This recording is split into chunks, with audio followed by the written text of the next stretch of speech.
What if I told you that heaven's clock has already struck the final hour and almost no one noticed? Most people live as if they had all the time in the world, planning trips, retirement, appointments, but the scriptures reveal that the final hand is about to sound. Jesus spoke of unmistakable signs, wars, crises, plagues, spiritual coldness. Many look at the headlines and think it's just coincidence, but the Bible calls it a countdown. And the most disturbing detail, it will happen in the blink of an eye. Think of a medical exam that changes your life with one unexpected result. That's how the trumpet will be. Sudden, irreversible, with no time left to chase after the oil that was missing. Being ready or not will make all the difference. And when that sound echoes, two will be side by side. One will be taken, the other left behind. The scene is real, and it could happen at any moment. That's why what I'm about to reveal may change the way you see the final days. If you enjoy uncovering the scriptures and don't want to miss the upcoming prophetic alerts, subscribe to the channel and turn on the bell. Thank you so much for being here. Since ancient times, the prophets have spoken of an invisible clock, time marked not by iron hands, but by signs in the heavens and on the earth. The book of Daniel describes visions that once seemed enigmatic, but today sound like puzzle pieces falling into place before our very eyes. When Jesus said in Matthew 24 that we should watch the fig tree sprouting, he was showing us that a divine calendar is in motion. This prophetic clock doesn't depend on human predictions, but on scriptures that have endured through the ages. It's intriguing to think that many live as if time were infinite, as if the days repeated themselves endlessly. But Scripture reveals that there is an appointed hour. It's like sitting in a waiting room where the clock is ticking faster than we realize. Who hasn't felt like the years are flying by? That feeling isn't just psychological, it's also spiritual. The Apostle Paul in Romans 13:11 already warned, "It is high time to awake out of sleep. For now our salvation is nearer than when we first believed." When we read these texts, it's not just distant theory. It's as if someone had set a countdown in our lives. Imagine standing before a giant hourglass, watching the sand fall grain by grain, or think of your phone alarm going off earlier than expected. It interrupts your sleep, wakes you up, and reminds you that time doesn't stop.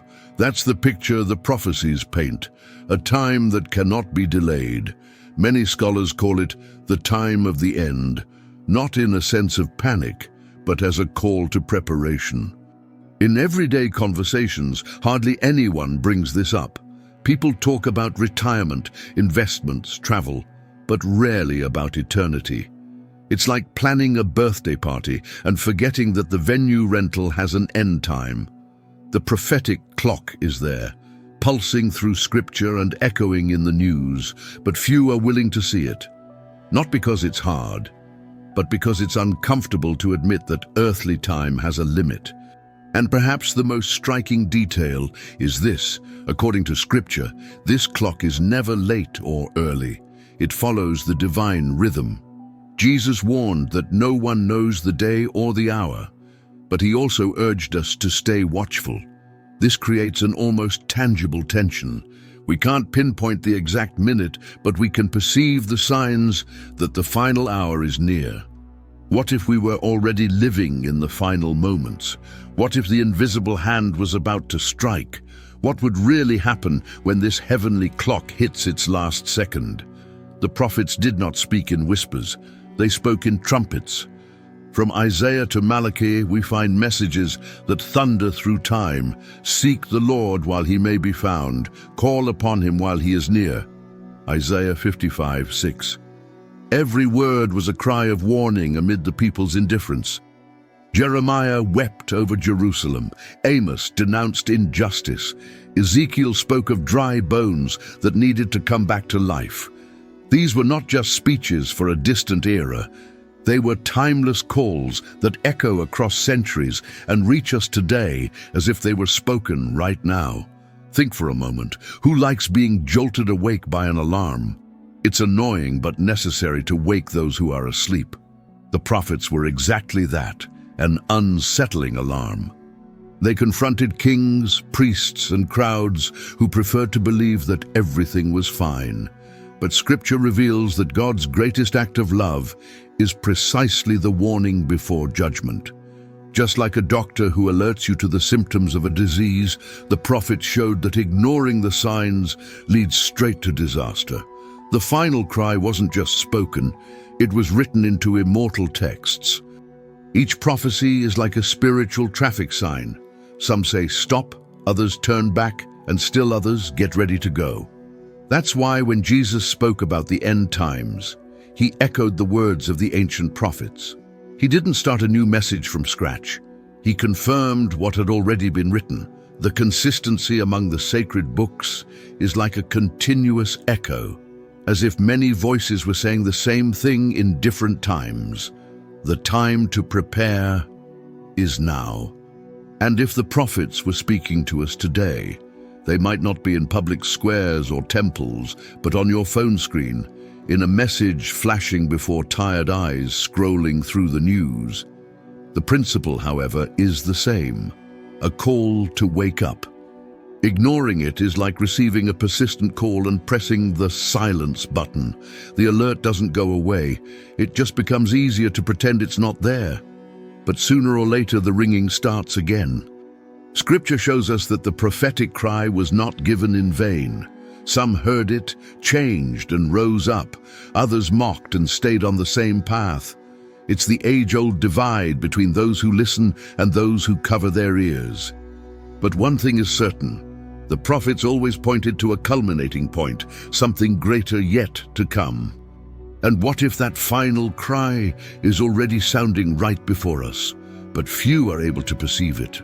What will happen when the final trumpet stops being a warning and becomes reality? Scripture declares that before the coming of the Son of Man, there would be clear signs, visible to all. Jesus, in Matthew 24, spoke of wars, rumors of wars, famines, plagues, and earthquakes in various places. These are events that jump into the headlines, that scare the masses and make the world ask, what's happening to the earth? These signs are before us like giant billboards, reminding us that the prophetic clock is moving right before the eyes of those who choose to see. But there are signs that never make the news. They're invisible to hurried eyes, yet visible to those who know the Scriptures. Paul, in 2 Thessalonians 2, speaks of a falling away that would come before the man of sin is revealed. This is a silent sign, an inner spiritual deviation. It's like a leak in a wall. On the outside, everything looks fine, but inside, the structure is already compromised. These signs don't appear in the headlines, but in the hearts and consciences of people.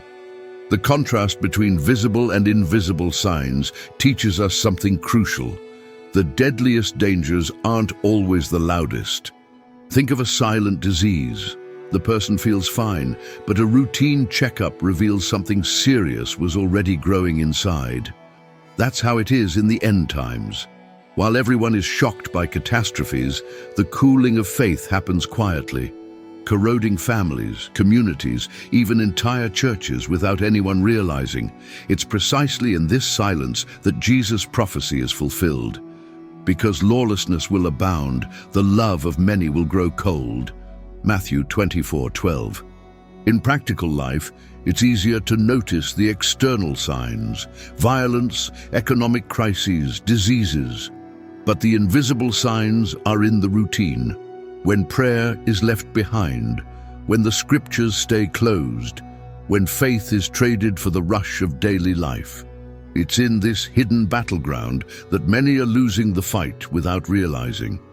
It's like a forgotten bill that seems small, but grows until it becomes an unpayable debt. That's what happens with neglected faith. The emptiness increases without the person realizing how much they've already lost. The prophets warned about this paradox: seeing but not perceiving, hearing but not listening. Isaiah spoke of a people with eyes that do not see and ears that do not hear. Today, that diagnosis is still accurate. And here comes the most unsettling question. If the visible signs are already terrifying, what will happen when the invisible ones, more dangerous and silent, collide with them? Could this fusion be exactly what Jesus meant when he spoke of the final hour? Jesus didn't leave this subject wrapped in distant symbols. He told simple stories to reveal eternal truths. In Matthew 25, he spoke of the 10 virgins who went out to meet the bridegroom. All had lamps, all were waiting for the same wedding, but only 5 brought enough oil. The scene may seem ordinary, but it carries spiritual tension. It's not enough to be in the right group. You must be truly prepared. This parable in itself is a prophetic warning that echoes through the ages. The oil, in traditional interpretation, symbolizes living faith, constant vigilance, and intimacy with God, something that cannot be borrowed or improvised. Just as no one can breathe for another, no one can live a second-hand faith. It's a personal responsibility to keep the flame burning. Many today live with their lamps almost out, thinking they'll have time to refill later. But the parable shows that delay can be fatal. It's like traveling with no extra fuel. When the tank runs dry, the road demands the price of negligence. Think about the detail of the door. The wise virgins entered, but the foolish arrived too late. They knocked, cried out, begged, but heard, "I do not know you." Imagine the scene. Tears streaming, fists pounding on wood, desperate voices echoing into the night. But the door remains shut, heavy as judgment itself. This statement from Jesus is not just a denial, it's a final cutoff, an eternal divide. The parable reveals there will be no excuses, no second call, and when we bring this into real life, the meaning becomes even clearer. Preparing the oil today might mean setting aside time for prayer, diving into scripture, reconciling with someone, adjusting attitudes we know don't please God. These are simple choices, but they build up a spiritual reserve. Otherwise, the lamp might shine for a while, but without refilling, it will eventually go out. And in that moment, the difference between wisdom and foolishness becomes irreversible. This warning from Jesus is like a final alert, an echo from God's own heart. He didn't tell this parable to scare, but to awaken. Every detail, the lamps, the oil, the closed door, is a living metaphor that remains relevant. But if the image of the door already gives chills, what about the sound of the trumpet that will come after it? When the silence of the night is shattered by the blast that announces the final second, who will be ready to hear it without fear? Scripture describes a sound that will change everything in an instant. The final trumpet. In 1 Corinthians 15:52, Paul states it will be in a moment, in the twinkling of an eye at the last trumpet. This will not be an ordinary sound. It will be the announcement of a cosmic shift. The prophets compared the trumpet to the call that gathers an army, awakens a people, or proclaims the arrival of a king. On the final day, it will be no different. It will mark the boundary between the time of grace and the moment of judgment. The sound of the trumpet will carry a power that no siren, bell, or modern alarm could ever replicate. Imagine the impact of an unexpected phone call in the middle of the night, bringing news that forever changes the course of a family. That kind of shock, multiplied to infinity, will spread across the earth. It won't just be heard, it will be felt in the skin, in the bones, in the heart. It won't merely awaken consciences, it will open graves, transform bodies, and bring every life face to face with the Creator. In the Old Testament, the trumpet was used both to call the people to solemn feasts and to announce battles. That dual meaning is repeated in prophecy. For some, it will be the sound of awaited victory. For others, the signal that time is up. It's like the whistle of a train already entering the station. For those who are ready, it signals arrival. But for those still on the tracks, it's too late to escape. That's how the blast will be. Impossible to mistake, impossible to ignore. And the speed of that moment is another astonishing detail. Paul insists it will be in the twinkling of an eye. There will be no extra time, no second chance. It's not a slow process, but a lightning moment. Like the flicker when the power goes out, everything suddenly goes dark. And when it comes back, nothing is the same. That's why every prayer, every reconciliation, every act of faith becomes real preparation for the sound that won't allow for improvisation. But here comes the thunderous question. What if that trumpet sounded right now while you're listening to these words?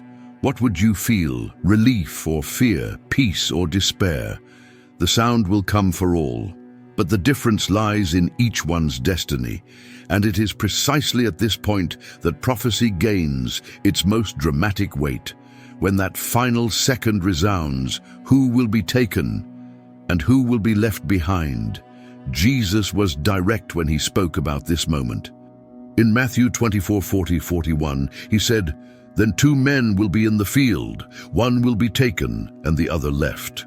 2 women will be grinding at the mill, one will be taken and the other left." There is no middle ground, no negotiation. It's a sudden, unexpected separation between people who were just moments ago side by side. Imagine the scene: a couple at breakfast, neighbors chatting at the gate, co-workers laughing at the office. Suddenly, one vanishes and the other remains in shock, unable to understand what just happened. This message hits hard because it dismantles the illusion that being close to someone who believes is enough. Faith isn't something that transfers by proximity like an automatic inheritance. It's personal. Just as no one retires without making their own contributions, no one will be taken without having prepared their own spiritual life. Each person carries their own responsibility before God, and no one can hide behind another's faith. Practically speaking, this forces us to examine our daily priorities. How many busy lives, rushing from one commitment to another, believing there will always be tomorrow to care for their soul. But Jesus shows it doesn't work that way. When the trumpet sounds, there will be no time to revise plans, mend fights, or recover lost years. It will be like the subway gate closing. Whoever got in, got in. Whoever remained outside watches the train leave with no return. And here is the harshest detail. There will be no distinction of social status, age, or position. It won't be only the most religious who are taken, nor only the openly unbelieving who are left. The separation will be made by the heart, by what each person decided in silence. It's like the sieve that separates the wheat from the chaff. They may look the same from afar, but only one has the weight to remain. That is the great revelation. The decision is invisible, but the result will be public, before all. And perhaps here lies the most disturbing question of all. If the trumpet sounded now, who beside you would be taken? And who would remain? This scene is not just a metaphor, it's the turning point of history, and what happens to those who are left behind opens the next chapter of prophecy, a chapter so solemn and terrifying that few dare to face it head-on.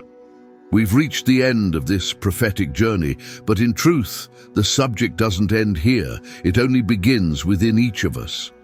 The prophetic clock is not a distant concept, it's a personal call. The scriptures weren't written to entertain, but to awaken. And the great question is, what will you do with all of this? You've seen that being near those who believe is not enough. Each person must keep their lamp burning with the oil of faith, prayer, and obedience. So I ask you, how is your oil today? If the trumpet sounded right now, would you be ready to be taken, or would you run in despair like the foolish ones who arrived too late? Don't ignore this call. Use this moment to reflect, adjust your priorities, reconcile with God and with people. Read the scriptures, seek Him in prayer, strengthen your faith, because everything that has been revealed is not meant to scare, but to save. Now I want to hear from you. What touched your heart the most in this video? Do you believe we're already living in the final hour? Write it in the comments. Let's talk about it. And don't forget, subscribe to the channel, turn on the bell, like this video, and stay tuned for the upcoming studies. May God bless your life, your home, and your family. And when the trumpet sounds, may you be ready to hear the call, not with fear, but with hope.